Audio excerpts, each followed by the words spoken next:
Ryan Thorburn joins me on the Big Mountain to talk Wyoming football.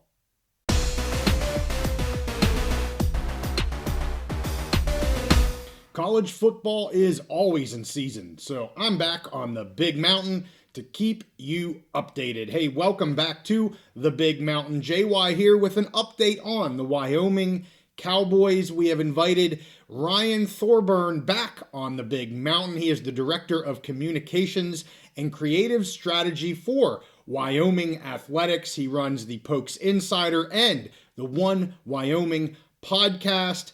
We're going to get right to it to talk about the spring game, spring practices, transfers, and expectations for this fall. Ryan, thanks again for joining us on the Big Mountain. Well, it's always great to talk Wyoming football, and hope spring's eternal. So looking forward to it. Yeah, well, the spring game here, we'll get right into it. Spring game was on Saturday. Coach Salvell seemed pretty happy with the results.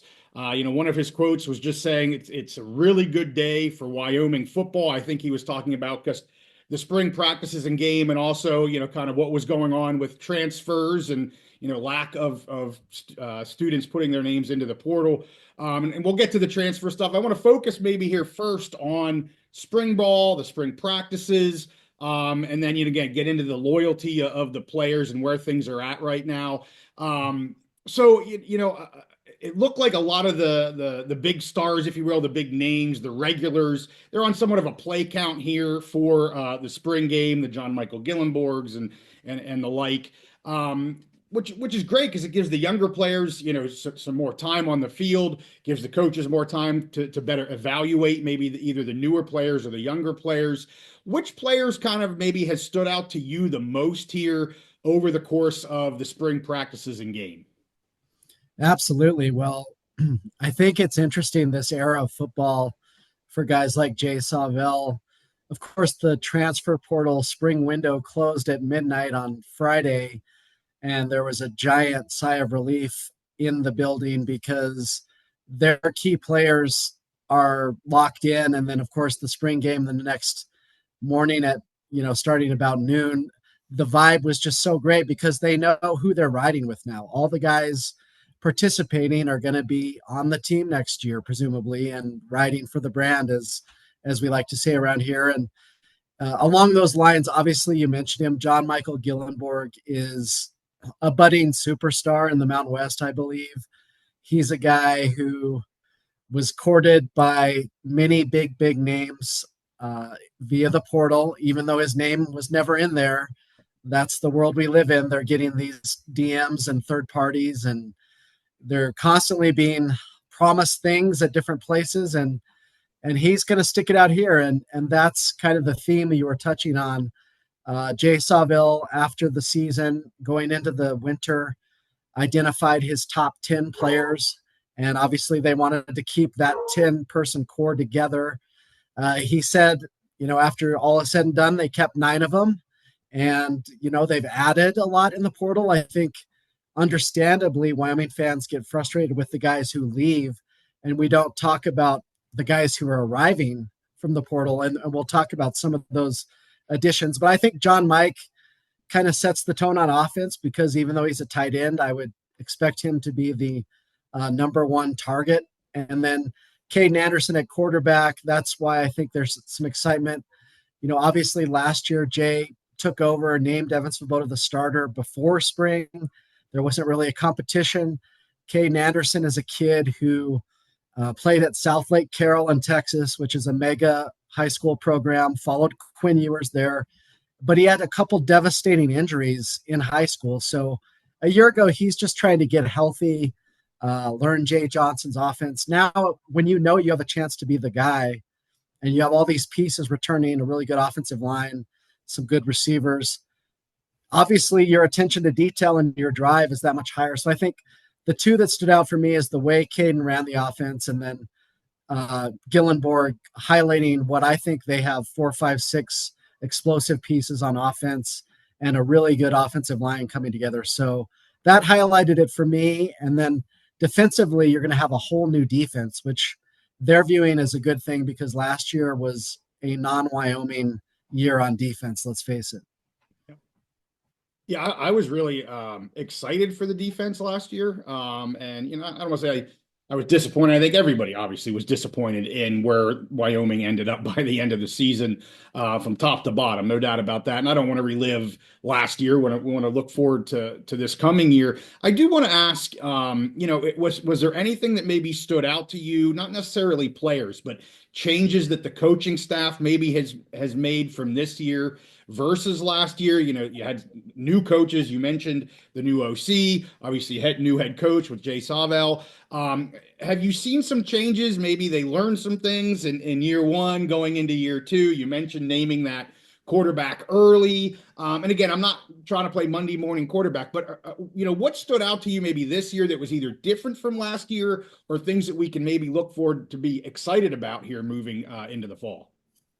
So many changes. It's hard to go over the amount of changes. What I like about Jay Savell is, he's going to admit when there were mistakes made, and obviously at Wyoming there's never going to be an excuse to have a 3-win season. It's just something that will not be tolerated. Right. At Wyoming, it's Jay Savell's the first that understands that. They won 9 games the year before, and they just thought we're going to take the next step.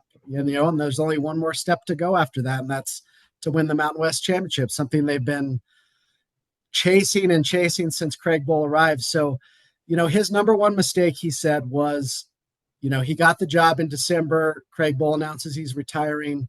He's on the road finishing up the recruiting class, that early signing period. Then he's preparing for a bowl game, intensely preparing because they really wanted Craig to go out with a win. Yeah. And then all of a sudden you're in January and you have all this retention. And of course, because you won 9 games, you assume the guys are automatically going to take that next step. What he didn't realize is there were some holes on the team.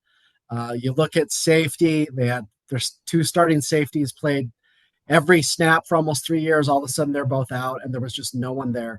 Left tackle, they lost some guys, some recruits over the years to the portal. All of a sudden you have a redshirt freshman starting at left tackle at Arizona State. He gets hurt 9 plays into the season. You bring in another redshirt freshman. That's a massive hole. And everyone likes to put all the blame on Evan Svoboda, and it did not go well for him.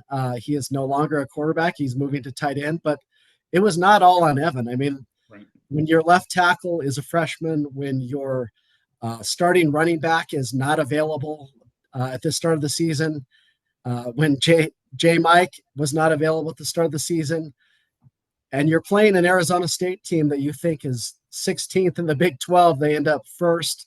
All of a sudden, it starts snowballing. The lack of depth really was a problem. The slow start, I think Svoboda lost his confidence in that Arizona State game. And, you play BYU, you're at North Texas without any defensive backs of note available.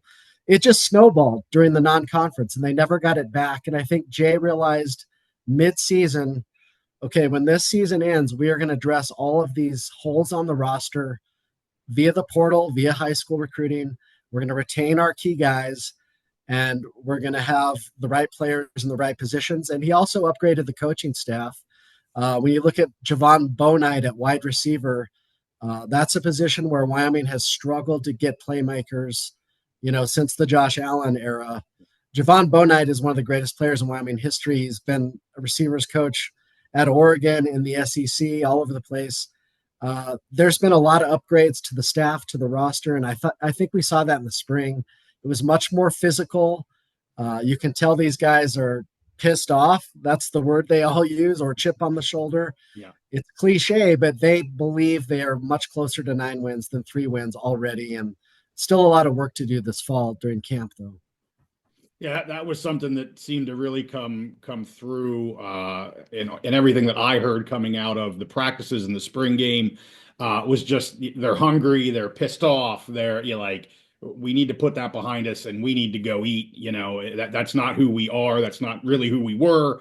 But let's move forward. So, and I heard that from people that were there on Saturday to view the spring game. They saw, it wasn't just words that the players are saying. They could see the hunger and the effort being put forth by the entire team. So that's awesome. I want to talk about defense maybe a little bit.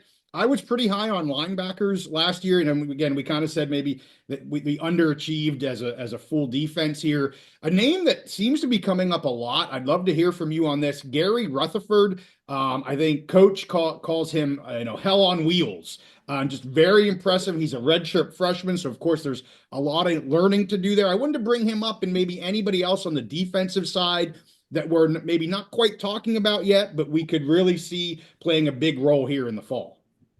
Yeah, linebacker is a perfect example of what I'm talking about with, okay, last year you had Shea Suianoa, who had been a longtime program guy, played, all the way back to Logan Wilson, uh, Chad Muma, Easton Gibbs, he played or learned from a lot of those guys.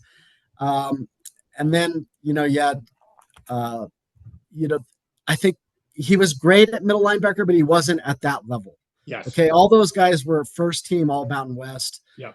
Shea wasn't quite that. And that's not a knock on him. He was a great Wyoming Cowboy, great program guy. Yeah. But now you're seeing more depth.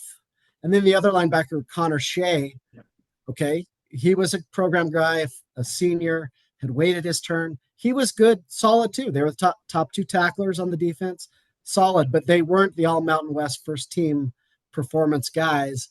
In fact, I think Connor is projected to be the number 1 overall pick in the Canadian Football League draft, which will probably happen before you air this, but that's great. And he's going to be a pro for a long time, whether that's in Canada or if he can hook on in training camp with the NFL team. But Logan Wilson is a star NFL linebacker. Chad Muma is a very talented NFL linebacker. Easton Gibbs, maybe without injuries last year, would be an NFL linebacker. Yeah. So they're trying to get back to that standard. And I would say Gary Rutherford, he's only a sophomore, a true sophomore, okay? But he actually is a redshirt freshman, second-year player. He has those traits that those guys have. Maybe not the size, but he has the speed, the nastiness, the instincts to read the play, go hit someone, he can run side to side. In fact, he actually injured running back Nico Hamilton. Unfortunately, he broke his arm on one of the last plays of the spring game. But that's the kind of player he is. He will hit you. He will hurt you. And the best part is he might not even start. I think he probably will after 3 weeks of fall camp if he follows up what he did in the spring. But they brought in 2 lower division guys, Braden Johnson and Ethan Stuhlstotz, and they love these guys. They're both 6'4", 240-pound grown men, who played at a lower level and are just itching to prove it at the Mountain West level. Those guys might start. Evan Eller might start. He is a VMI transfer from last year because they just didn't feel like he was ready to have one of these 100 tackle years. They redshirted him, so he's getting a do-over. He might start. He is a very good playmaker on the ball. He reminds me of kind of a Rook Brown of linebacker ilk. He just has a knack for the ball. And then they do have a guy, Dash Bauman, who also redshirted last year with Gary, who they compared to Muma during the recruiting process. So they're at least 5 deep at linebacker, where last year, honestly, they were 2 deep. Yeah. Yeah, that is a significant improvement when you can, move guys in and out, whether they're the starter or they can get significant playing time.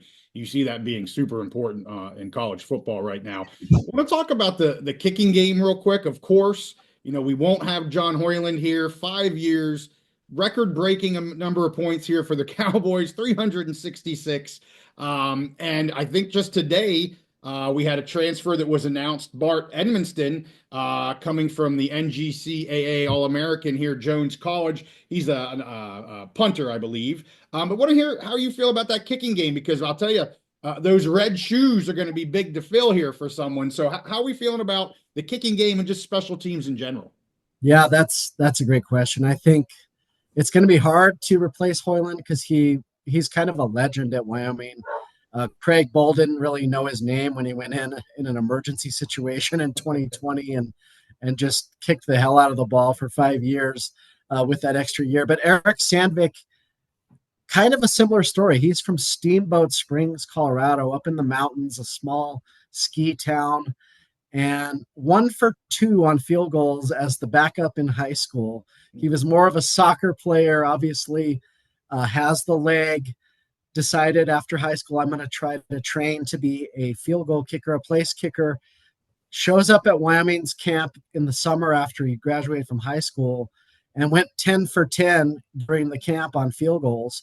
So Craig Bowl said, let's let this kid walk on and learn from John Hoyland, who also started out as a walk-on from Broomfield, Colorado. And he's been doing similar things all spring. And what I love about Jay Savell, he's not just talking the talk and using me to pump up the team. He invited the media to attend every practice, and they can tell you this kid was making everything. Unfortunately, he missed a 56-yarder, I believe, in the spring game, but it's hard to ask a kid, here go. I think they did that too much with Hoyland, where a drive would bog down and they'd be like, John, save us and kick a 55-yard field goal, which he did more times than not. I think they'll be more aggressive on 4th down going forward, not because they don't trust Sandvik, but let the kid make 35-yarders all day long, and get his confidence. But I think we won't know for sure until the Akron game, see how he does under the lights. You mentioned the junior college All-American punter. I know he has experience kicking field goals at that level, so there will be a good competition there. They have a redshirt freshman from Cheyenne who holds the state record for longest field goal. So there is some competition there, but Sandvik seems like he's ready to grab the baton from Hoyland, who actually was around spring for a while, helping him out. Now he's going to get some rookie camp looks in the NFL. Awesome. That's great to hear. And you mentioned maybe the last thing was spring ball, and I'd like to just get into some transfer info from you. You mentioned, Hamilton there, the running back, did suffer a broken arm there in the spring game. Although I think overall it seems like we're coming out of spring pretty healthy here. A broken arm maybe takes a few months to heal, really hopefully won't hinder anything that he's got here coming into the fall. Was there any other major health concerns? Obviously we had the Whaley issue last year that you mentioned, not having our starting running back to start the season. That was an injury that happened in the spring game last year. It doesn't seem like we had any of those dramatic type of injuries. Can you just give us an update on the health of the team right now? Yeah, overall, pretty good. There's going to be some guys who are out for a little bit here, but nobody is out for the 2025 season. In fact, I would say, 99% of the guys will be in fall camp. There was a defensive end who had an Achilles surgery who, it went well, but he's like an October guy. But other than that, everyone should be ready to roll for the season.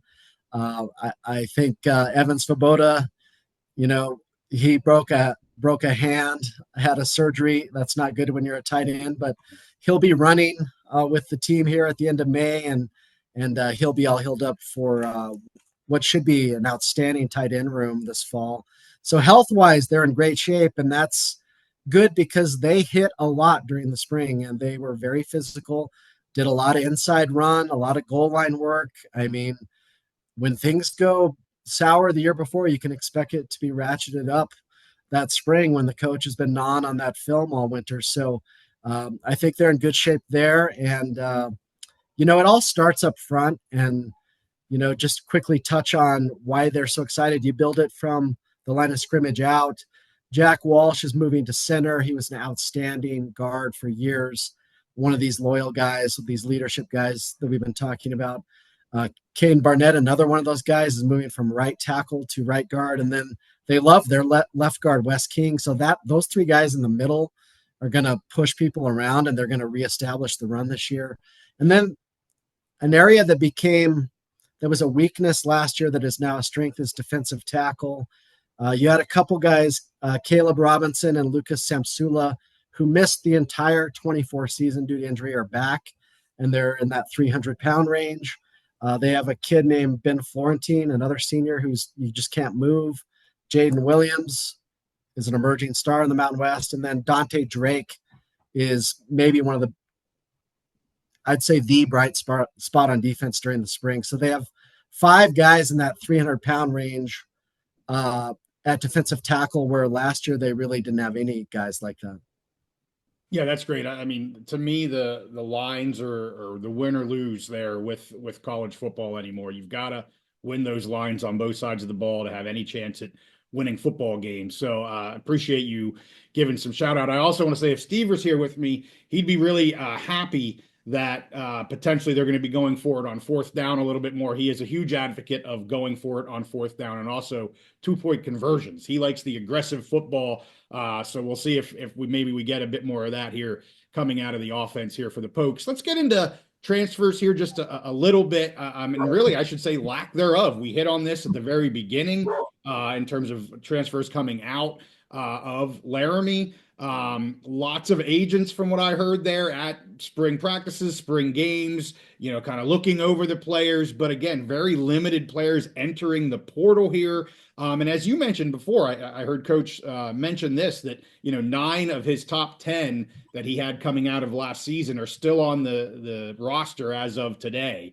Through this spring transfer window, which is fantastic. I know you just wrote an article for the Pokes Insider called "You Can't Put a Price on Loyalty," and I just like to ask you maybe a little bit more about that loyalty piece. We've talked about the names, the Gillenborgs, the Walshes, the Barnetts. You can fill in a lot of blanks there. But kind of the loyalty that these players have for Wyoming football, and also kind of where is the leadership coming from now within the group? I think everyone would say, well, it's probably coming from John Michael Gillenborg, but I'd like to hear maybe more about kind of where does that leadership come from, because I think that helps build that loyalty as well. So what do you see in there? Yeah, they have a great group of fifth year seniors with J. Mike and Walsh and Barnett. And, you look at the wide receiver room, Jalen Sargent is poised for a breakout season at wide receiver. Sam Scott missed the spring. He's a big running back, but they expect him back. And, speaking of going for it on 4th and 1, Sam Scott is a big guy, big running back. Nico Hamilton is that way. I think they'd like to add a running back. I know they had a Power 4 transfer was at the spring game. If they could get him or someone like him to add a speed element. They also have a freshman coming in named Tote Harris, which is one of the great nicknames for a running back who is elite track speed. So I think if they could get a little lightning to go with this Thunder, they'll be good there. But, there's leaderships all over the place. Chris Durr Jr. is only a sophomore, but he's one of these guys that enrolled early a year ago, got on the field last year, where other receivers were either asked to leave or left because they thought they could get, a bag in the portal. He stayed, even though he's really talented. And he's a leader now because Javon Bouknight has made him a leader. And Javon Bouknight knows what it's like to win in this program and to set records and all that stuff. So it's all over the place. It's still a developmental program. When you talk about this class, Tice Westland is a guy who, basically played 8-man football, and it's taken him years and years. But right now he is going to be an elite defensive end for this team. So, Wyoming will still be a developmental program. They're still going to sign 20 to 25 high school prospects every year. They're going to develop those guys. Some of them will go on to greener pastures, so to speak.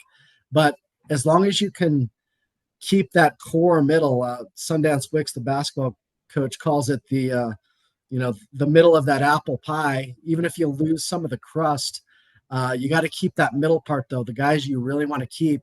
And, in this new world, it hasn't happened yet, but when the revenue sharing world arrives, Wyoming is opting in. Wyoming will take care of their own, but it's not going to be paying 5-star recruits. It's going to be retaining program guys like John Michael Gillenborg. Yeah, and I think that's for members of the Mountain West and like conferences. I think that's what the revenue sharing is going to be. It's bringing in the high school kids that you see talent with, developing them, and then as they become a junior or a senior, it's using that to help I don't say that's the reason they would stay. They're staying for the loyalty and everything else. But certainly that needs to be a piece of where we are in this collegiate environment right now. And that's great to hear. I do want to ask real quick, and I'm sure there's a lot that maybe you can't say here, but, Coach did talk about two commits that he was expecting to kind of hit the news. We talked about, obviously, the punter here, Edmonston, I assume would be one of the ones. I think there was a second one that he's, by the time we release this, it may actually already hit the news channels. And some unofficials. He mentioned, I think, a running back, as you said, that would like to add maybe more of a speed role there, a defensive end, maybe a little help with the secondary, a corner or something like that. But overall, it kind of is to use the Sundance Wicks analogy, kind of adding crumbs maybe to the pie. They have that center of the pie, and yeah, we'd like to maybe add this side or that side, which would make for a fuller pie. To continue on with that analogy, but I mean, is there anything there? And I got to just say, Sam Scott, I have been a huge Sam Scott fan for years. He just does it the right way. Super hard runner, blast through the hole, the power kind of guy. I mean, that's the kind of football runner that I love. I mean, I love the speed guys. Don't get me wrong. Those guys that can get outside and just take off, fantastic to watch, do a couple jukes or whatever. But man, those dudes that are big and they are hard nosed and they just go at it. I got to give a shout out to Sam Scott. I appreciate you bringing him up. He's one of my favorite folks. But of anything there, you mentioned running back. Is there anything there, comments that you can have on any sort of upcoming announcements or anything like that you're aware of? Yeah, I mean, until they sign on the dotted line as a Wyoming employee, now I can't say. But you've hit on all the key positions. I think they're definitely going to add an edge rusher, a running back, a cornerback. They've taken care of punter, which was a need. Yeah. And I think, before spring started, they had signed 40 new players, 24 high school guys and 16 transfers. So during spring, obviously, they have lost some guys. So now they're just, replenishing that. And the portal door swings both ways. I mean, Teron Kelman, they got from Charlotte. He's a running back who looked really good and is in that mold with Nico and Sam, a bigger guy. And he's just chomping at the bit with this opportunity. And then the safety position where we kind of started, which was kind of a disaster last year, they added Brooklyn Cheek, who had an interception of Caden Anderson in the spring game from Cal. Okay. Yep. Last I looked, Cal was a quote unquote power program. Yes. And then Justin Taylor is really looking good in the defensive backfield, and he's from Wisconsin. So, it goes both ways. And, there's also power guys that want to come get major playing time in the Mountain West, and Wyoming has done a good job of finding those guys. So it's all about fit and depth and frontline talent. And I think from a Mountain West level, they're pretty excited about how they've filled this roster up the best they can in this environment. Awesome. Well, last thing I want to talk about is expectations. It's never too early to talk about the fall. As soon as the last game is played, everybody's thinking about the next game to be played. So would love to hear from you. I mean, they're OOC here, out of conference schedule. You mentioned the Akron game, and then they're also at Colorado. They're hosting Northern Iowa. I'm sorry, not Northern Illinois. They'll maybe be doing Northern Illinois very, very soon with them joining the Mountain West. But Northern Iowa and Utah, they don't see Boise State this year, which is interesting. Obviously, the final year that they're in the Mountain West. And then they host kind of the big boys that I'm expecting here, UNLV, San Jose State, and Colorado State. So the schedule here lines up about as good as you could hope, I think, for any Mountain West team. Do you have any early expectations for them here this fall? I'm not talking, they're going to be 7-5 or something like that, but just kind of high level expectations for the Pokes.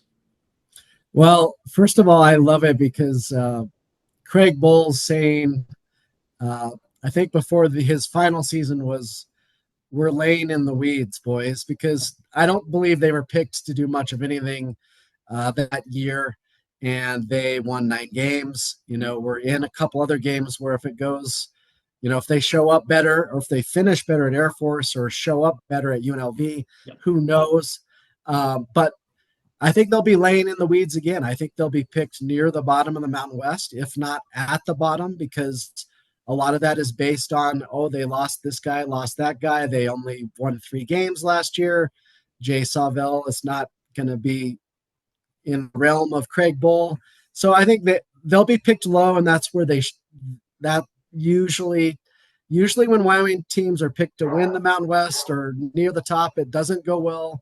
It's the curse of being a Pokes fan, and when they're low, they jump up and bite people. I definitely think they have the personnel to bite people. Like I said, there's no excuses for last year, but it was Jay's first time being a head coach, and he's learned a lot from what didn't go right and mistakes he made. Jade Johnson, who's been a Power 4 offensive coordinator, it was his first year at Wyoming, and their offense was completely different than Craig Bull, so that takes some time. And then Aaron Bull is the defensive coordinator. It was his first year being a young defensive coordinator. So I think everyone's on the same page now, and I love the schedule. I absolutely love it. Akron is a very winnable road game. It's on a Thursday. You have extra time to prepare for your home opener, which should be sold out because of the stadium refurbishment will be complete. And then you get your old buddies from Salt Lake City. What an opportunity for these guys. They don't know about the rivalry, but Wyoming fans do. That'll be sold out. And that's a win-win. They had BYU in here last year. They weren't quite ready for that moment, obviously, and the Cougars turned out to be much better than we forecast. So who knows? I mean, if you beat Utah and or Colorado, I'm not saying they're going to do that, right, but those are the type of wins that group of 5 teams, now group of 6, you get 1 or 2 of those, and all of a sudden you're on those lists of which group of 6 team could be in the playoffs. So like you mentioned, the Mountain West, I think, is wide open, and Wyoming does not play Boise State. That could be a good thing. You never know. Maybe they will play in December. We'll see. Absolutely. Yeah, that'd be fantastic. I hope they do. So, Ryan, hey, appreciate you coming back on the Big Mountain to talk about Wyoming football. Always a pleasure to have you on. Yeah, I'd love to do it anytime. Appreciate all your coverage. Thanks a lot. I again want to thank Ryan for joining me on the Big Mountain. Make sure you give this one a like and you subscribe if you like our content. We do everything Mountain West, Big Ten, and Pac-12. We also follow college realignment very closely, and we will be picking every college football game this fall. If you are a Mountain West fan, you have got to be a subscriber on the Big Mountain. So hey, with that, we thank you guys for watching. We'll see you next time on the Big Mountain.